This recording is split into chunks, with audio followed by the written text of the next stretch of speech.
Hello and welcome to DigFin VOX, Voices in Digital Finance. I'm your host, Jame DiBiasio. If you enjoy the program, give us a like, share, subscribe.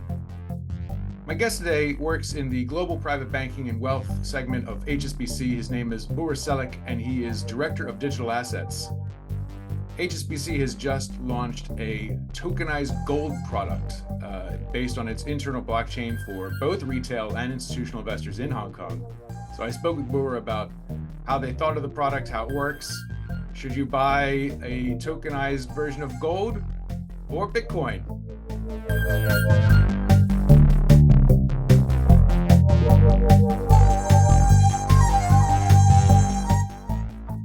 Bugra Celik from HSBC, welcome to DigFin VOX. Hello, thanks for having me. Oh, my pleasure to have you. Thank you for coming on. We have a really cool topic to discuss today. You've been part of the wealth team that has just rolled out a tokenized gold product in Hong Kong for your retail investors, following a similar release a few months ago for institutional investors. So congratulations on the new product for a bank. Thank you so much. Interesting. So I'm sure there's a lot to unpack here, Bugra. So let's start with what was just like the strategy, walk us through the very basics of you and the wealth management team. What did you want to achieve with a tokenized gold product that you couldn't do with just say a gold ETF or some other exposure? Yeah. So there are, as an investor, you have multiple choices to invest in gold, obviously. So first, one of the most popular, of course, gold ETF. You can invest in gold ETF or paper gold. Or you can go for a physical gold bar itself completely. Or you can go to DeFi world and there are gold tokens in DeFi world. Or you can just walk on the street, go to a jewelry shop and get a physical gold. So how does it differ than the other products? First of all, each HSBC gold token represents direct fractional ownership in the physical gold bar that is kept in HSBC's vault. You have you own it, right? When you look at the ETFs, for example, gold ETFs, physical gold bar is held through an external vault or through trust, etc. In paper gold, there is no physical gold at all. You don't own it. But with HSBC gold token, you own it. And when you look at the physical gold bar, it is not accessible to everyone because each gold bar is a bit, expensive, right? Yeah. And DeFi world, at your own risk, yes, you can do. But of course, it has its own risks, etc., that most of the people are aware now. And when you go to the physical store, basically, you have on your own custody risk, safety risk, etc. But with HSBC gold token, it is kept in safety of HSBC's vault. Yeah. And other than that, there is one more thing that I want to share. You can trade HSBC gold token 24 hours, 7 days. Okay. So also it is a distinguishing feature. And apart from that, there is no extra fees or charges apart from the buy or sell price of the gold, which is again another differentiator. So as a consumer or an accredited investor, if I own some of these gold tokens, what kind of, do I need a special wallet that can handle tokens, or do I need to be in some kind of crypto infrastructure myself to be able to do this, or is it just a unit of account on a ledger that you operate? Yeah. So HSBC gold token is on HSBC's private distributed ledger, and you don't need a wallet or anything else. You just need a HSBC investment account in Hong Kong and a Hong Kong residential address registered with HSBC. Then you can access HSBC gold token on online banking or mobile app. Okay. And what is the benefit of actually holding a fractionalized bit of the actual bullion through the token versus if I just want the economic exposure to the price of gold. An ETF or some sort of paper version of a gold. It's true, I do not actually own the gold. I just own units in a fund. But if that fund is reasonably liquid, then is there a tangible difference? So when you talk to your customers, what is it about the actual owning the underlier, even in tiny form, that what's the advantage of that? Yeah. So gold ETFs are traded on exchanges and represented by shares. But when you look at the gold token, you don't need an exchange. So you can buy from HSBC and sell to HSBC. Highly liquid, as HSBC is one of the gold clearers in the world. First of all, liquidity relatively would be higher. Yes, ETFs are super liquid, yes, but you, in this case, in gold token, you buy from HSBC and you sell to HSBC. Other than that, when you are exchanging, when you are buying ETF or selling ETF, you need to do it on exchange. And doing an exchange, most likely you would pay, let's say, the ETF issuer's margin, and on top of it, maybe a brokerage margin that depending on the exchange. But in HSBC Gold Token, there is no exchange, so you can all of the pricing is in the buy and sell price already. And then how does the bank make money? What's your revenue model for this? Yeah. So before we move to, I want to add one more thing. Sure. The counterparty risk, because even in this is the big distinguisher. Even in case of a insolvency, you still keep your gold because you own it in HSBC Gold Token. So in that case, apocalyptic event happens, of course, we wouldn't want that. But even in that case, insolvency of the bank, you still get your value from the gold, physical gold, because you own it. So counterparty risk is relatively lower compared to other products also. Yeah. Okay. Very interesting. So as you were putting this together, what was sort of the way that you guys imagined the business model, the way that you generate revenues from this, and how this, I guess, short term and over the medium run? Yeah. So first of all, as I mentioned, we looked at our customer research, customer insights, which we do. We still keep doing. We never stop. We listen to our customers. So there is the demand. Number one purpose that we did this is customer demand. And secondly, of course, commercial opportunity is there. But at the same time, when we were defining our commercials, because gold market, there are many other options, and we had to make it competitive.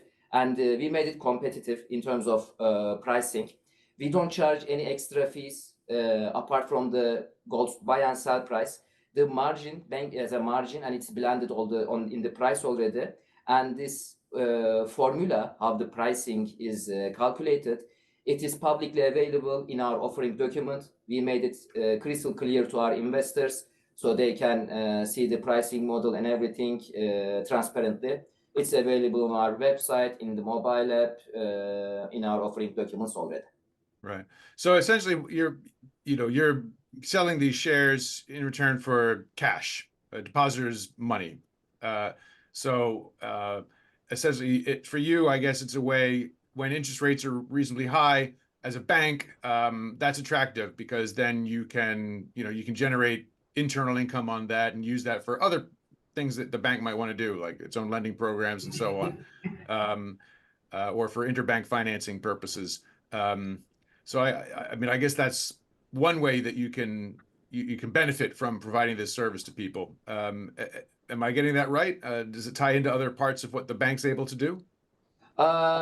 We don't look at from that perspective, to be honest. As I mentioned, number one is meeting the customer need, and apart after that, the commercial opportunity. But currently, we are assessing our commercial opportunity just from the margin that we have in the price. Yeah. Other than that, we don't expand the commercial opportunity to other areas yet. But of course, in the future, potentially, it may open up other commercial opportunities. Yes. Of course, I would love to maybe imagine what some of that could be. So if, let's say, I've got some of these tokens, as an investor myself, would I be able to use that as collateral for some other activity?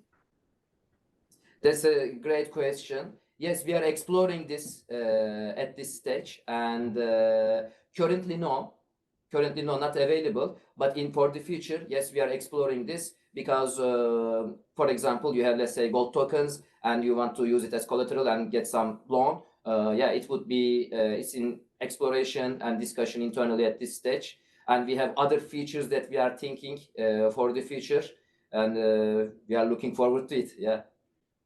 So before you guys have done this, there have been a number of fintechs around the world for several years now, 5 or 6 years, that have been working on some sort of tokenization project around gold.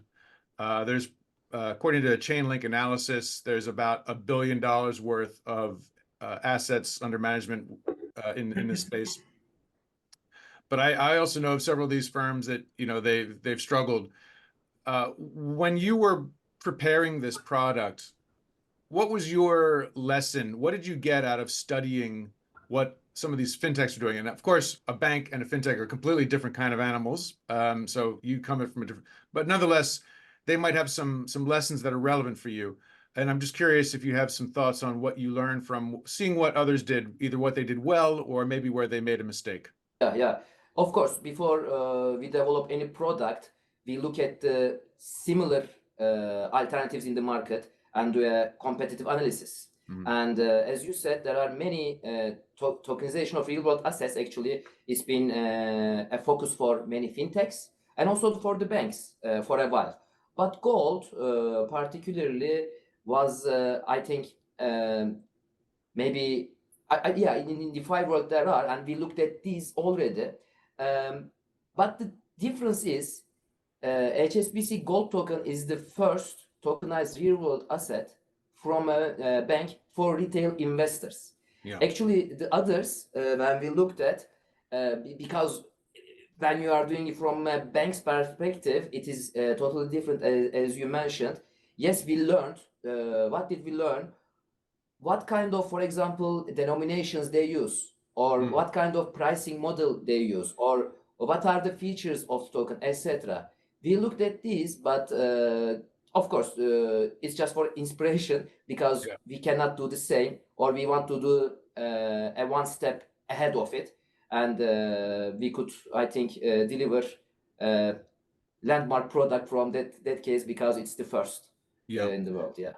So about when I first launched DigFin, maybe about 6 years ago or so, I talked to a couple of fintechs doing gold tokenization programs, and one of them was based in Malaysia called Hello Gold, and they were early on this and doing it, but they closed down last year, and one of the reasons that Hello Gold say they closed was, I guess, with the price of gold going up, a lot of their retail investors decided to cash out. They started using it as an ATM, essentially.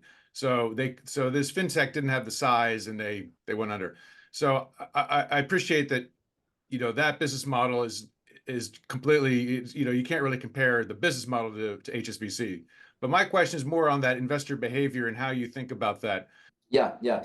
So first of all, gold, I mean, for thousands of years, historically, has been always valuable for humanity, and people love gold. They use it for investment.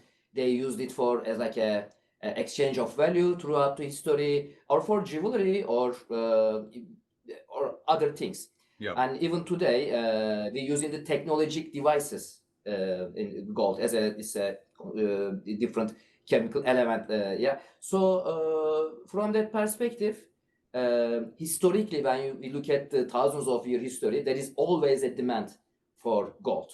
And secondly, even if it is the case, as it is one of our core business already, we didn't build our vault for gold tokens specifically.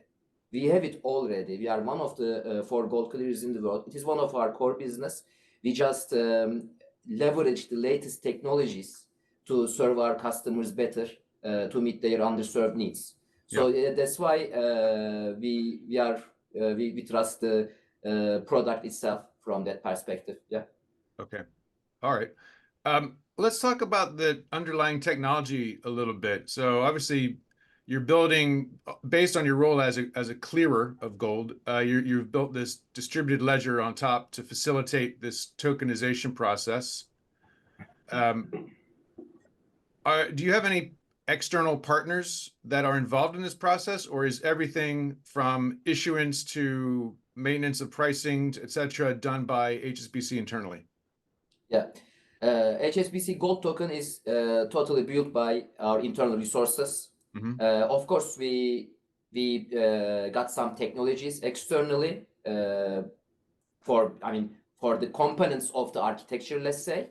Mm-hmm. But we don't have an external partner in the development. We did it with our internal resources. And HSBC Gold token is one of the first of a series of retail products that is issued on that is powered by HSBC Orion. Okay. And one of the big issues in the blockchain world, especially when it comes to banks doing blockchains, whether it's through consortia or on your own, is this question of interoperability. And so I don't know what you think of that. Like, is that something that would be desirable for a product like this? Do you want to keep it completely in-house, or do you see a future in which people could use their gold token and, I don't know, they could stake it on a DeFi protocol, or maybe they want to cash out somewhere else? Just curious about what makes sense as a business, as a bank. Yeah. Currently, HSBC Gold token cannot be transferred out of HSBC network or within HSBC different HSBC accounts also. You can only buy from HSBC, sell to HSBC. Okay. But for this interoperability, we are monitoring, of course, customer demand and everything. Currently, we don't see any strong demand around that. Okay. So it's not in our plans. Yeah. From I guess an operations point of view, one of the features of blockchain, some say it's great, sometimes it's a flaw, is immutability. So obviously, I guess with the gold, the good thing about this is that provenance and that audit. So you can really trace your tokens straight back to that piece of a gold bar. At the same time, if people make an error, or if they want to, a fat finger or some sort of problem, there's no real recourse and I'm speaking here generally in blockchain technology, right? I mean, this idea that code is law. If you make a mistake, that's too bad. Whereas banks exist to partly to deal with customers, to rectify errors or try to help out if there's a problem. So when you're dealing with tokenized gold or anything else, I guess in a DLT layer, how do you think about the safeguards you put in so that if there's some dispute or a problem, that can trades ever be rolled back or amended to meet a specific need rather than relying purely on this, just assuming that if the algorithm is executed, that's it and that's the end of it. Yeah. I mean, gold token is not different than any other of our products. The same. Because it's an alternative investment product for our customers, and it's available in our same channels, same digital channels. And when there would be any need for support, our customers can always reach out to us through their usual channels, and we are happy to help. Yeah. But whatever we do for our other products, the same would apply in this one also. How do you think of the question of gold versus Bitcoin, i.e., what some people claim to be digital gold? Obviously for crypto aficionados, they would probably just go straight to Bitcoin, and that's fine if that's what they want to do. We're starting to see big institutions like BlackRock and Fidelity and so on offering Bitcoin spot ETFs in the United States. Now the first ones have been authorized in Hong Kong. when it comes to this debate of what's a real store of value or what's a protector against inflation, you now have. Are you rolling out gold as sort of a way to meet this need? And is there an implied sense that this is a better way to go for your customer base than cryptocurrency? Yeah. So again, if you look at the historic behavior of the investors towards gold, it's been used for also hedging against the inflation, right? Mm-hmm. Reducing the risk and everything. And we would expect a similar behavior for gold token also. And during the development process of this product, we of course compared gold token to cryptocurrencies and stable coins, other forms of tokens available in the market. But when you look at the cryptocurrencies, I mean, the differences are there is no underlying asset. The value is determined by supply and demand mechanics in the right, the dynamics. Yeah, It number can be go up transferred is the to any dynamic. wallet. Yeah. Sorry to interrupt you. Yeah, or yeah, no problem. It is publicly available on maybe centralized exchanges or decentralized exchanges, and there is no KYC in most of the cases, let's say, or many or other in some cases. But in gold token, these are all totally different. Yeah. Okay. Last thing I want to ask you about, Bugra, is looking forward. Obviously, this is a first kind of a landmark for banks in the story of tokenizing real-world assets. You've just launched it, so it's early days. What are you learning when it comes to tokenizing real-world assets? How much of the traditional world can you import into this new model? What are you trying to figure out in case you want to be able to take this concept or this technology to do it for other kinds of assets? Where do you see it going? Yeah. So first of all, we are observing more and more traditional finance players getting into this space. I follow up on the all of the, I mean, most of the digital assets conferences, events, and everything. And in the last few years, when I look at the participants, attendees, I see more and more banks or the financial institutions attending these digital assets conference or events with their staff titled as head of digital assets transformation, crypto, etc. I think it already shows a clear shift in the market. And tokenized real world assets also particularly is at the focus of these financial institutions and banks and everything, is because it's their already core business. They are already familiar managing these assets, and they are, by leveraging the Web3 technologies, actually, it's an opportunity for them to upgrade or modernize their technology infrastructure, and legacy systems are being replaced now, and it brings benefits to customers: speed, efficiency, further transparency, fractionalization, etc. And at the end, all for customer benefit, and it gives them alternative investment products. What kind of questions are you getting internally, Bugra, from, say, the investment banking teams or the corporate bank? When they look at what you're doing, are they able then to maybe think about how this might translate to doing something for a big global treasurer or for a large merchant banking client that wants to do something with their asset? Are you having those discussions yet? Internally, our discussions are more focused on how can we enhance it further for our customers at this stage. So we want to make sure that our customers are happy, and after that we would look into further areas like this. But currently our focus totally getting more feature enhancements for meeting further customers' underserved needs. Yeah. And then what would be success? What's your KPI for the next 12 months now that you launched this in terms of assets under management or number of customers? Number one KPI is our customers' happiness. Their positive feedback would be the best reward, first of all, definitely. And so far we have heard extremely positive feedback from our customers. And other than that, of course, we look at the quantitative metrics: number of customers, the trading volume, or like what is their holding, etc. Yes, we look into all of these, but at the end, this indicates their satisfaction, their interest, and all. Number one is customers' happiness. Do you have a This is the sense main of KPI. where, yeah, but on the numerical side, do you have a sense of what you need to achieve? Like, are you able to share any of the goals for this in terms of what will look like success to you?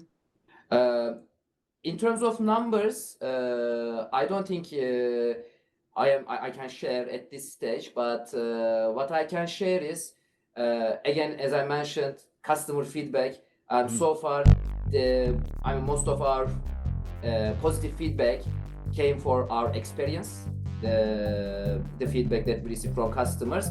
They love the experience so far, and we want to enhance it further. Okay. Well, for what it's worth, I'm a retail customer. I can see the offering on my banking app, so I know it's there. It's a real thing. Congratulations to you and the team for getting this off the ground. You know, it's another milestone in the move for refitting banking for a fintech world. So it just leaves me to say, Bugra Celik from HSBC, thank you so much for joining me on DigFin VOX. Thank you so much. Thank you. Pleasure.